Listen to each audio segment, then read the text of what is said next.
the next panel, and that will be the last for this episode of panel discussions, would have conversations around leadership, Nizam-e-Jamaat, and our responsibilities. The moderator for this discussion is Mawvi Hafiz Ayatul Rahman Abdullah, and he would have this conversation with respected members of the Majlis. Our Sadr Sahab is already seated, Mawvi Hafiz Ismail Edusei Sahab, and Mawvi Hafiz Hafiz Ibrahim Sahab.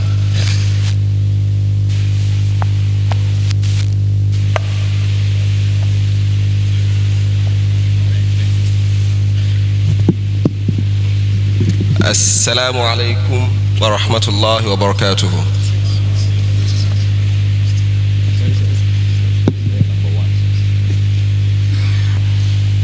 This has become very important for us to discuss, because we know as youth amongst us, we discuss. Sometimes we have some challenges. Some are genuine challenges, but the mode we seek to address these challenges would now make it wrong. For example, some of us understand that Jamaat, we have systems of chanda payments, but some of us, because of limited knowledge and we not having the chance to partake in some decision makings, we think that people just go and make just any decision and they are misusing our monies and things like that. People have these concerns. Now we have come here to discuss these things. If you have any question in relation to this, how your money is spent, or how you can channel a complaint if you have a genuine one, then you can ask. Even if you don't ask, I would start already with asking them, so that they start telling us. So that in the process, if we have some challenge or need further clarification, then we can ask them.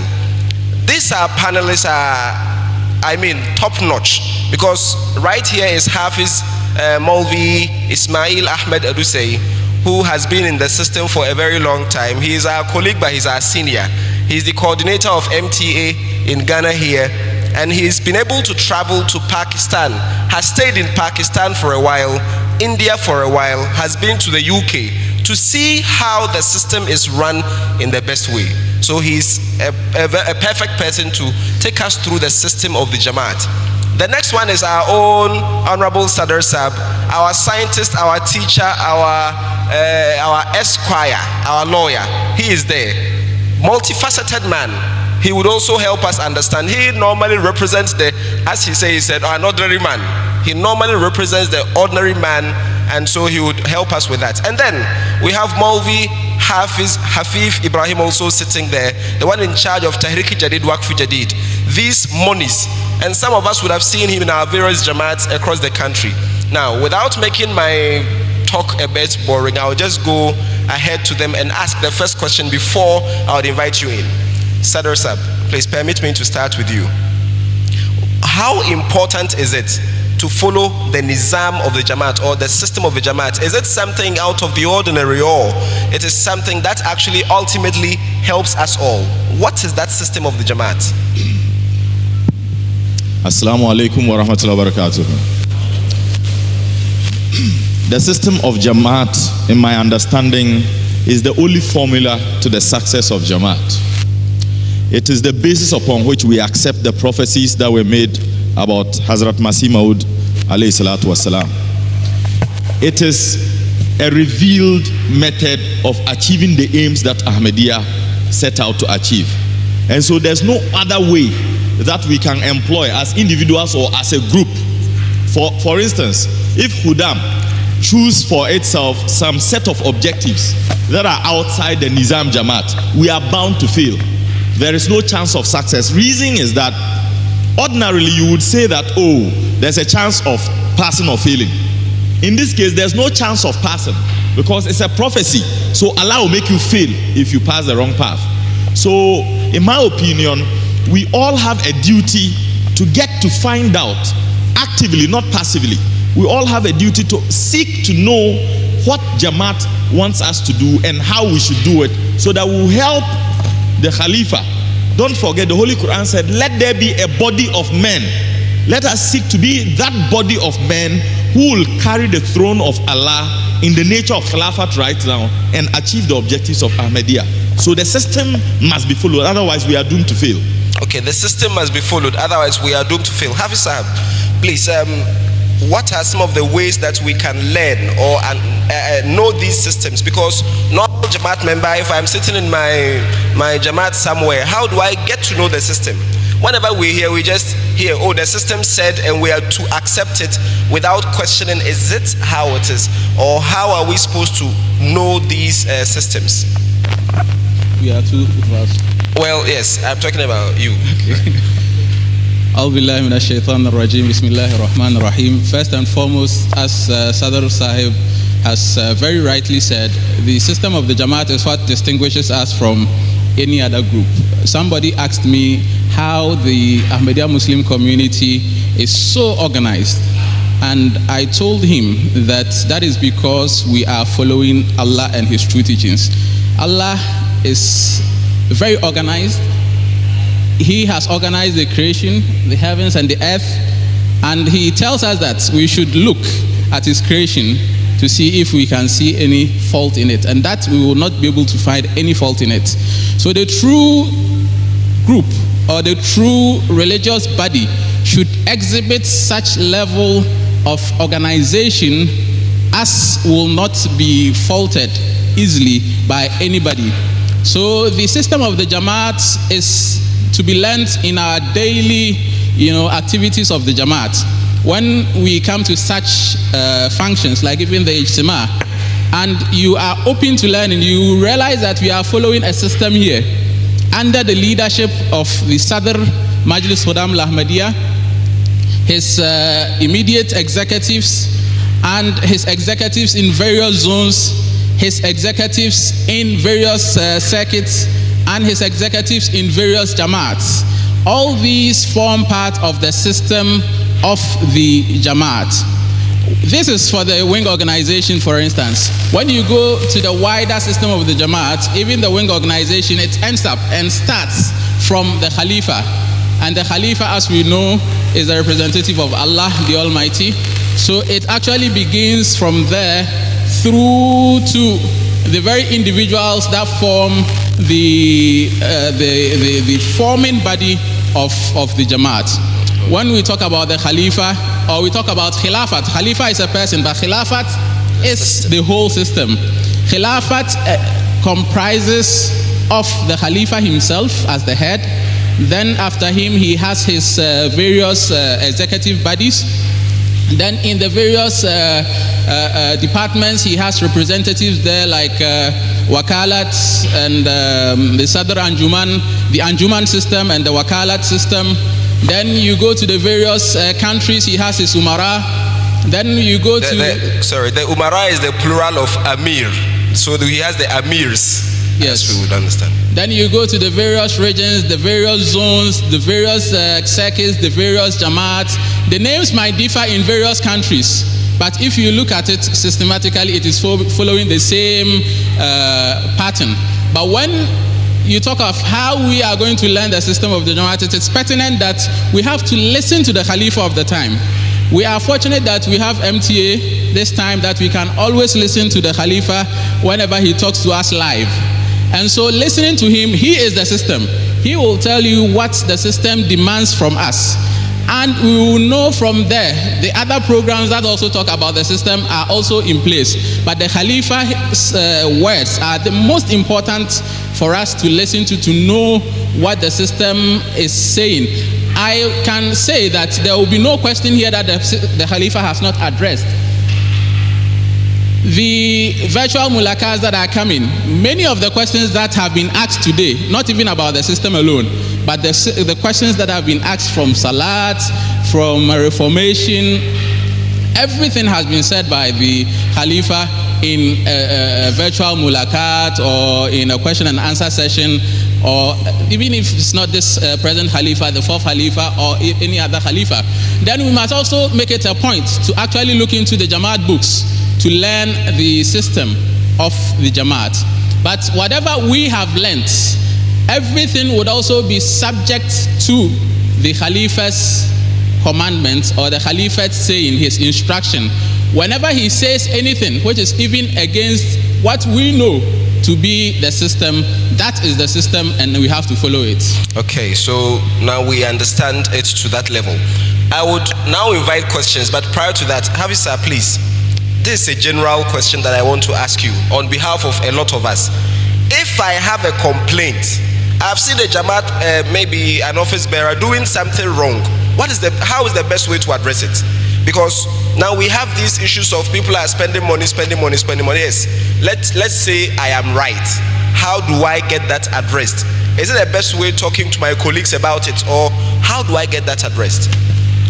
After these questions, so please. So actually it's a very important question. The fact that in our Jamaat in Ghana specifically, it's one of the biggest challenges that we have. People recognize problems with leadership, problem so-called with the system and so on and so forth. And the way they think they should address them is talk with another member. Talk about it, gossip actually about leadership, about the system. But the Jamaat, in fact, it is called Nizam for a reason. Nizam, we usually translate it as a system, the system of Jamaat. But Nizam doesn't mean system at all. It means a system that leads to disciplined results. That is the meaning from the word Nazm. So the system should be one that leads to a disciplined result. Yesterday we heard Sadr Saab complaining about the fact that some people were praying alone. They didn't join the congregation. They didn't wait for the announcement. They went and prayed alone. If that had been in a country like India, those people would have been excommunicated from the Jamaat. Is that serious? So the Nizam is such that... Just a second, I can actually testify to this. When we had a chance of being in Qadian for a while, we had a number of people being excommunicated from the Jamaat, so much, more than the people who got married, more than the people who died, more than almost anything. Sometimes after Asr prayer, they would announce about 10, 20 people who have been excommunicated, and sometimes they also announce maybe 5 more people who've been accepted back into the system after they were excommunicated because they apologized. That thing is happening over there. Go ahead. Exactly. So this is what the Nizam is about. And so sometimes things can go wrong within the system, not because the system is problematic, but because it is being run by individuals. The individuals can make mistakes. They can even commit errors. But when these mistakes are recognized, they are realized by members, you have to address them using the same hierarchy that the system provides. So, and let me just chip this in. That habit of complaining about leaders, about members, the Prophet despised it to the extent that he said, if you haven't prayed, done dua for that individual you want to criticize for up to 40 days, you don't mention it to somebody. Please, take your time. This for all of us to hear. What did the Prophet ﷺ say about it? So you are so quick to mention about the evil of somebody. Maybe that kaid, he's like this, he's like that.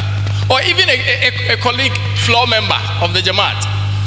The Prophet says that actually what he wants from us is that until you have prayed for that individual for 40 days, you don't go to talk about him to another.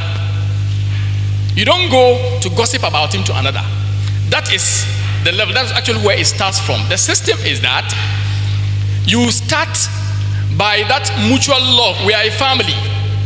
Okay, we are a Jama'ah. Jama'at means a community headed by a leader. You start treating each other like family members with love and affection. That doesn't mean that when the problem is there, you cannot complain about it. You can't do anything about it. But you should only complain about it to where solution can come from. Okay. You don't go and talk to somebody about that. You are allowed as a member to sit down and write a letter as a member of the Majlis to Sadr complaining about your kaid. It is acceptable. In fact, you can write complaining about anybody in your Jamaat to Amir Sahib. It is very acceptable in the Jamaat. People even write It's not something we encourage, but people do it, and Huzur allows it and responds to it. Some people get up and write letters accusing Huzur himself of doing something wrong. Huzur doesn't get angry, he explains. Of course, that just shows your level of understanding of the faith, that you get up and you think that the Huzur has done something wrong. But the system requires that when you are complaining about something, you only complain through a channel that can lead to results. That is why it is Nizam. If the complaint doesn't lead to a disciplined result, you're doing something that is outside of the Nizam. Okay. I think this is enough for discussion for the moment. Let me, yes, Naib Sarasa, microphone.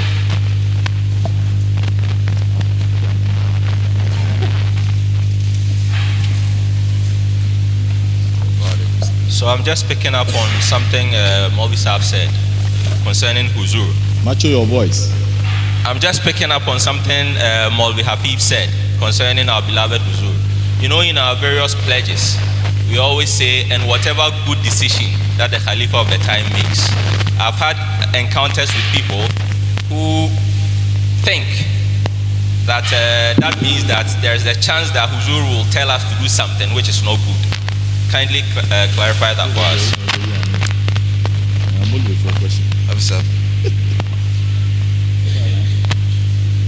Okay, as a clarification, as I began by saying that the system stems from Allah the Almighty, Huzur being the Khalifa of Allah the Almighty, it is our belief that he is not an ordinary leader, and what makes him not to be an ordinary leader is the fact that he receives guidance from Allah the Almighty.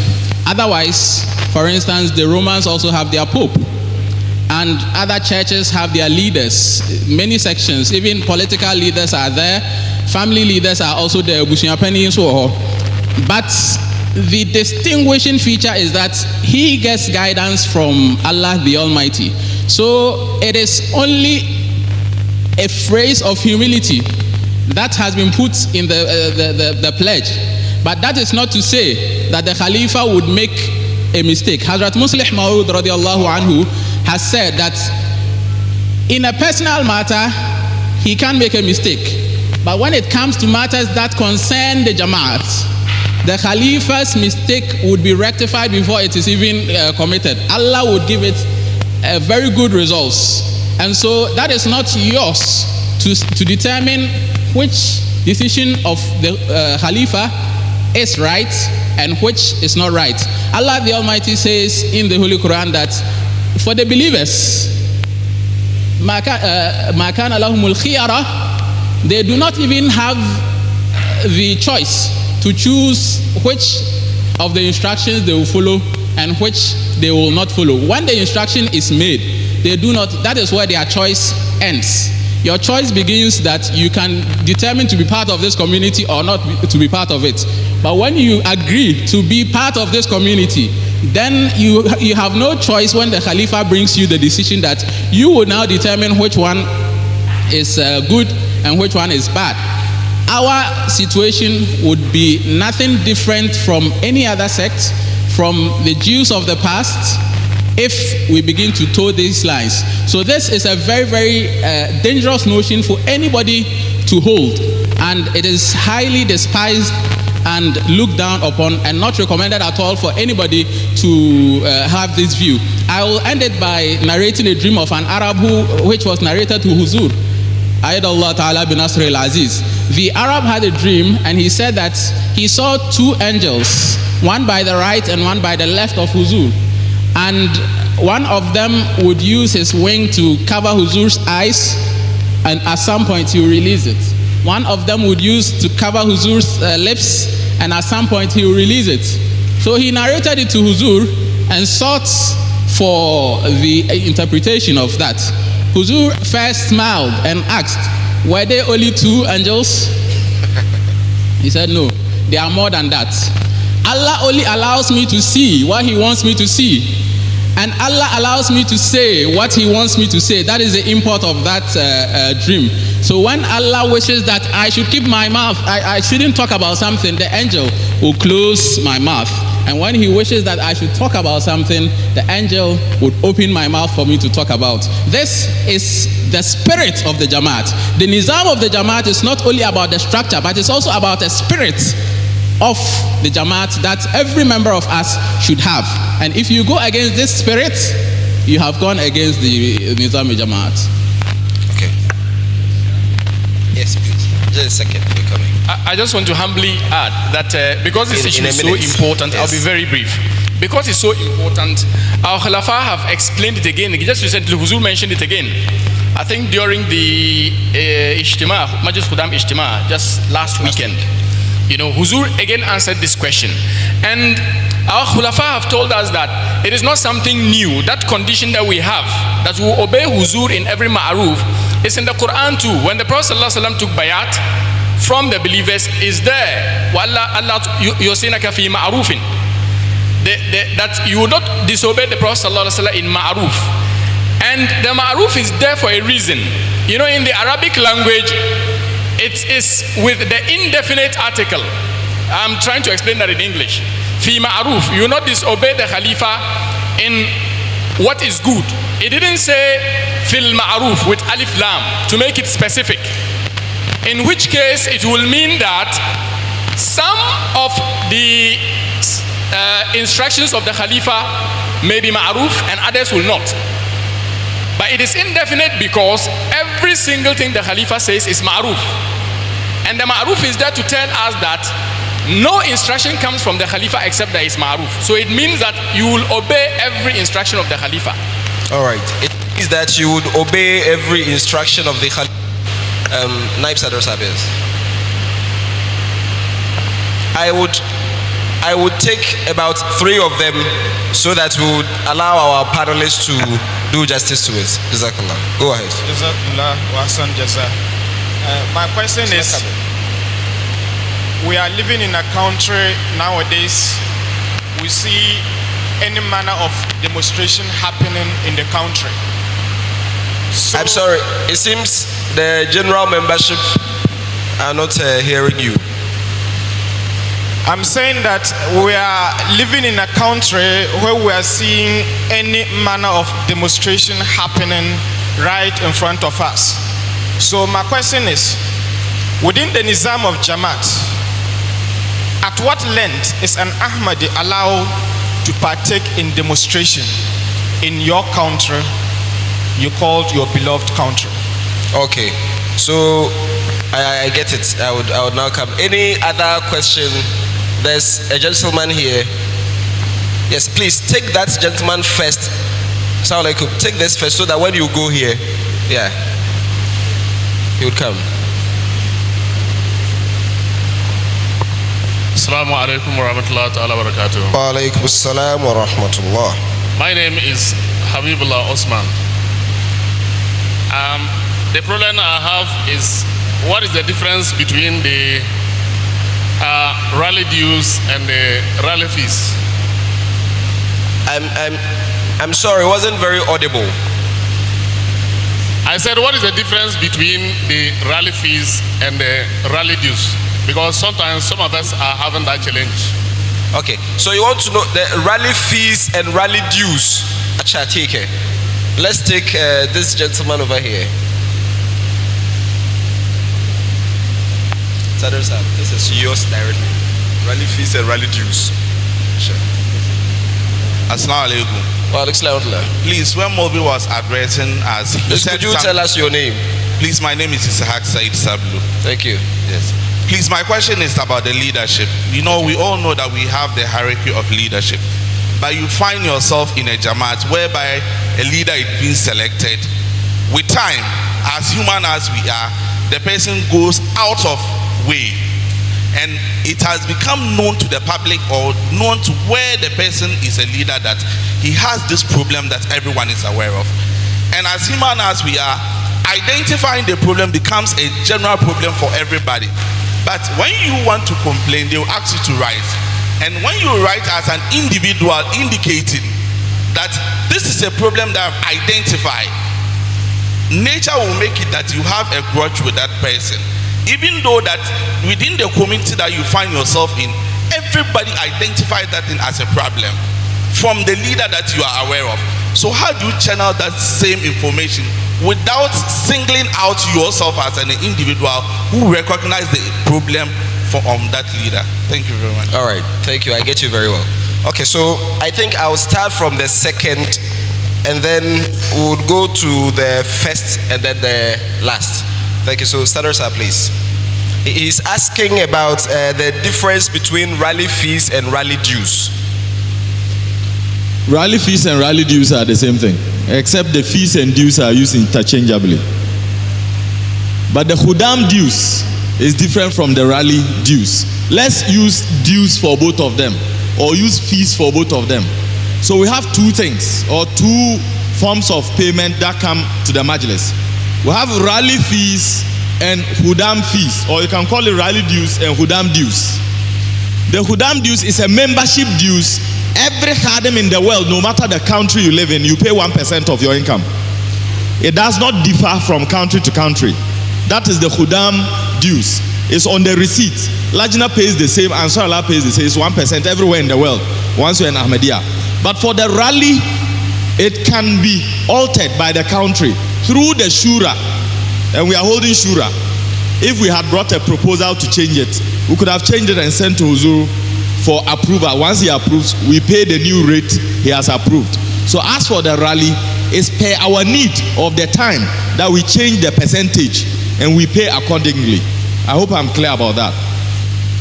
What was the first question? I want to take a bite on that. All right. So the first one was how, because of the demonstrations going on, good. How much can we?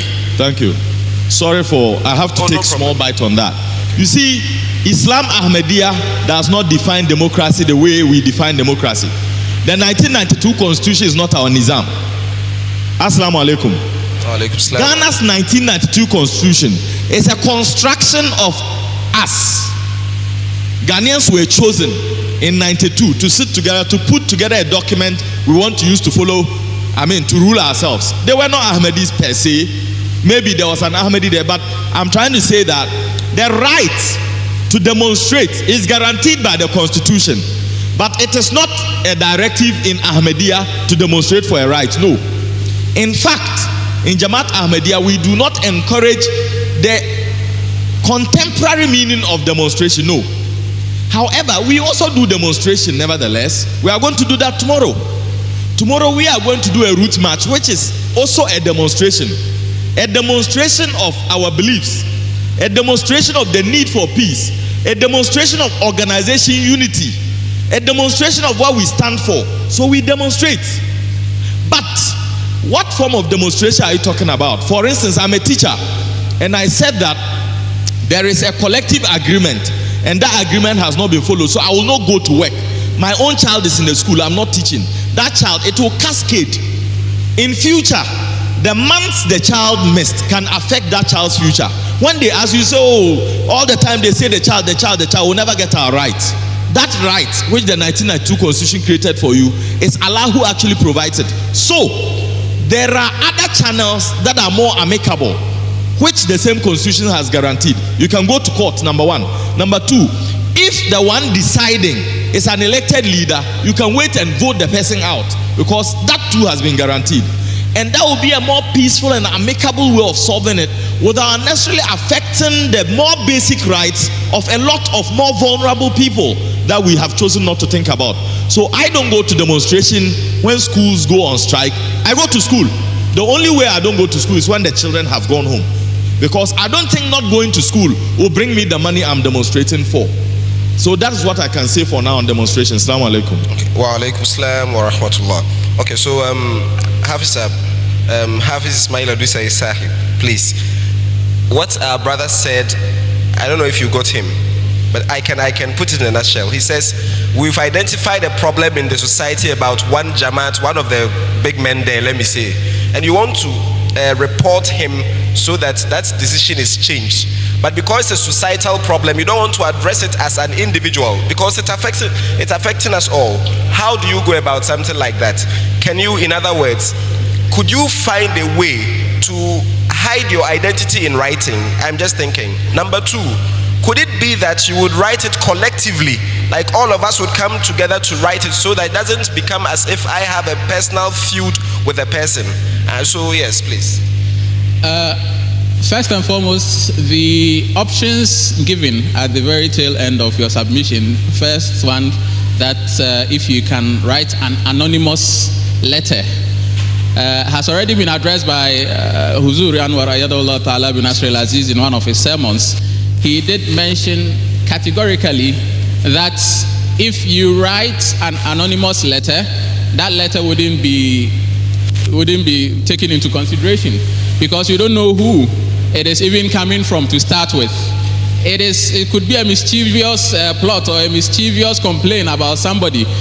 If it is truly something happening in your society, there is no reason why you can't come out to pass through the system to complain about it. The system gives us that opportunity to make those little complaints or recommendations through the system. When you want to make a recommendation, for instance, we have the system of Shura, where every Jamaat would be encouraged, people will be encouraged, if you have a proposal, you can write it, pass through your Jamaat, then through the circuit, then through the region to the national level. And at every point in time, the office bearers are also not allowed to stop the proposal of that individual.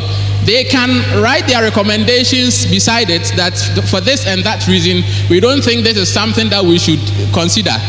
But they have to still forward it ahead.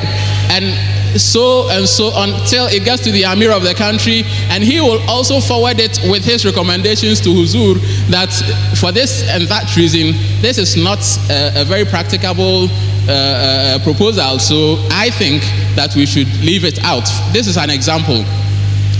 When it comes to the issues of complaints as well, if you have a complaint about an office bearer, as Maulvis have said, first and foremost, you should pray very fervently about it. Pray about it. If you have the opportunity to respectfully talk to him about it, you can do so. Respectfully talk to him about it, not in a disgraceful manner. And so if you are able to talk to him in seclusion, and not like we are sitting here, somebody just stands up and starts saying that Hafiz, you did this and did that. That is not the way that the Jamaat promotes.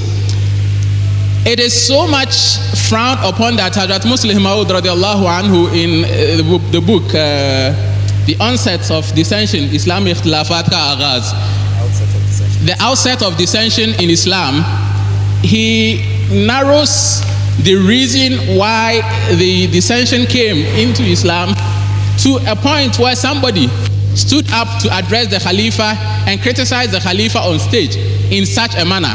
So that is something that is very much frowned upon.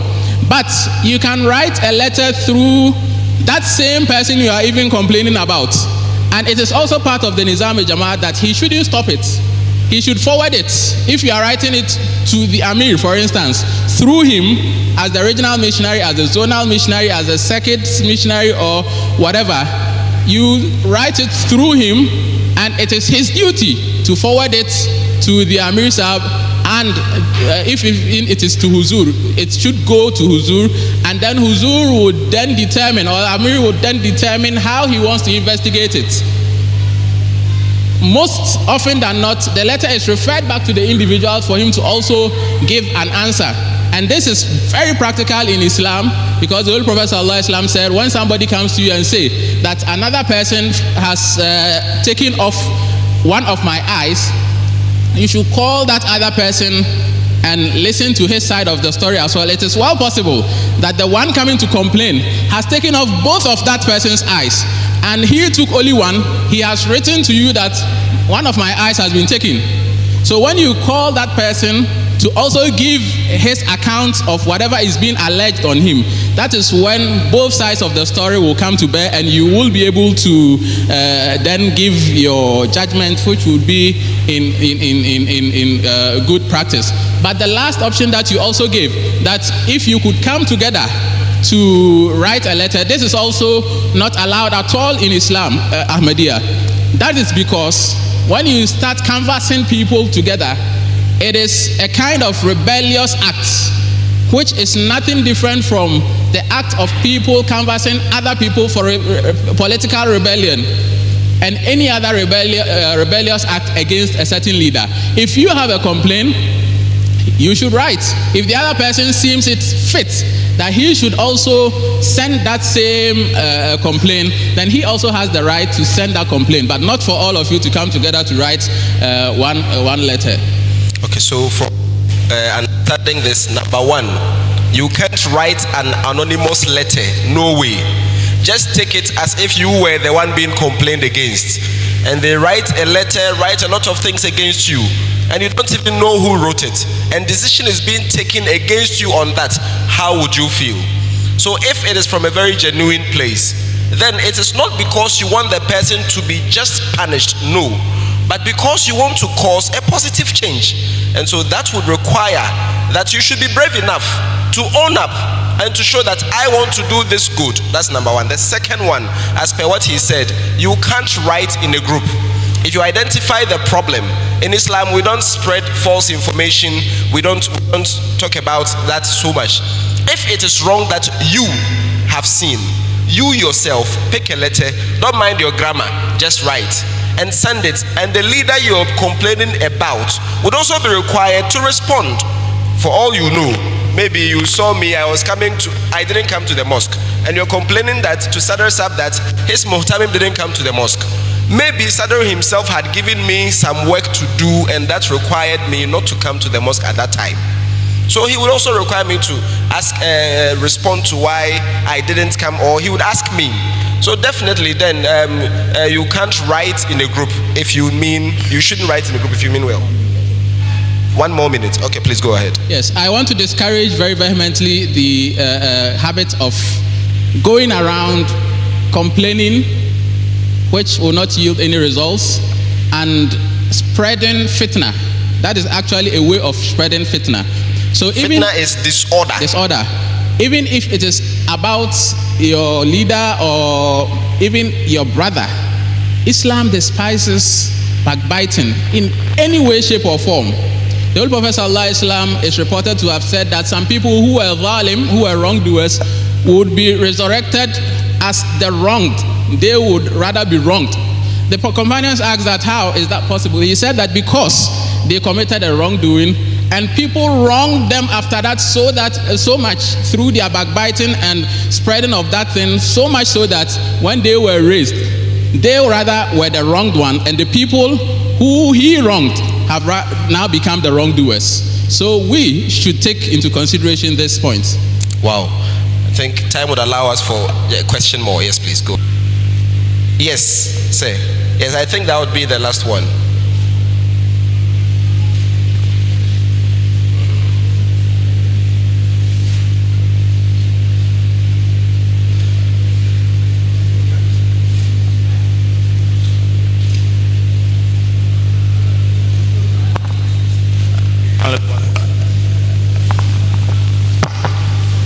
Assalamu alaikum wa rahmatullah. My name is Abdul Malik, PS of Onoma from Aguna Zone. My question is on that of Tariq Jadid and with regards to Tariq Jadid, we know how it is being disbursed and what it is meant for. Reason this is that in our country, in our society, we see that some of the mosques are being built, and it has gotten to a certain point that needs to complete it, and some of the mission houses. But this that we've been paying, we'll be seeing that this building will be there for so many time, and then so with this for the secretary Tariq Jadid, I will need a further explanation on that. Sure.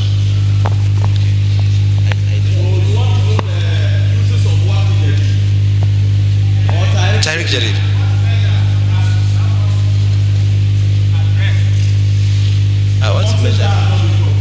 Yeah, the ones that has not been completed, but they are still in the country. Okay. Thank you for your question. Movie moderator, just allow me 30 seconds to make a comment before I get to that. Go ahead, please. When that question was asked, I was looking online for a particular hadith to add a comment. Usually, the complaining about leadership a lot is because of a misunderstanding that we have. We misunderstand that once a person is a leader, he must be blameless, 100%. He should be flawless. He shouldn't commit any mistake, and so on. And because we think that way, we sometimes forget that we ourselves make mistakes. You, the floor member who is complaining about a particular leader, perhaps you are complaining at the time of Zuhr and you haven't gone to the mosque. But you're complaining because yesterday you saw him standing at some place with a lady or hugging a lady. So that is problematic in itself. To assume that somebody, it's okay for me to commit a mistake, but it's not okay for him to commit a mistake. From your end, to assume that way, it's wrong. There's a hadith of the Prophet ﷺ that he says that the difference between a believer and a non-believer is that إن المؤمن يرى ذنوبه كأنه قائد تحت جبل يخاف أن يقع عليه وإن الفاجر يرى ذنوبه كذباب مر على أنفه. The difference between a believer and a disbeliever is that as for the believer, it says believer or mu'min. The believer sees his sins as if it's a huge mountain, rock that is about to fall on him. So he's so cautious. It's not that the believer doesn't commit mistakes, sins. He does. But he's so conscious of them that they do not fall on him. As for the disbeliever, he also commits the same sins, the same category of sins as the believer, except that he considers his sin to be like a fly that just passes by his nose. It's too small, so it just passes and it goes.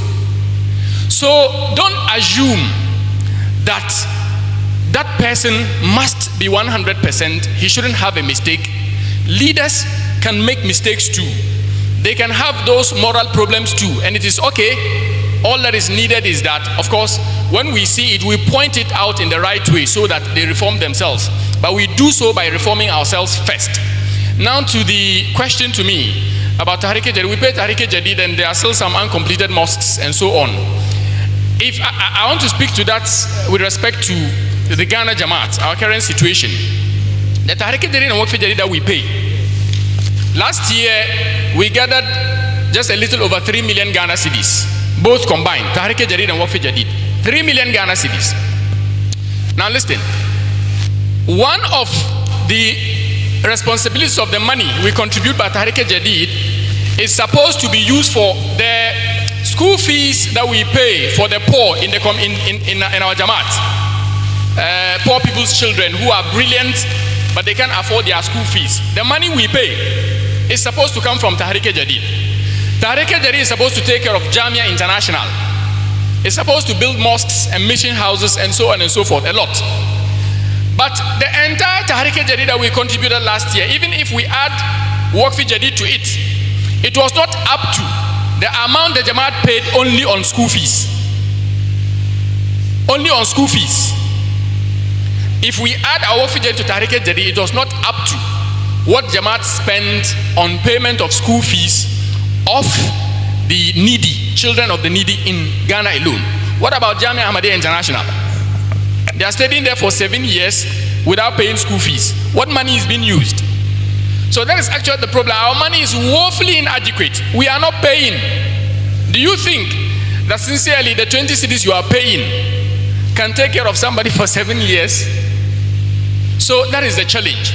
And that is the reason why we still have numerous mosques that are uncompleted, and yet we are paying Tahrik-e Jadid. Right. You may be paying well in thousands, but so many other people are not paying at all.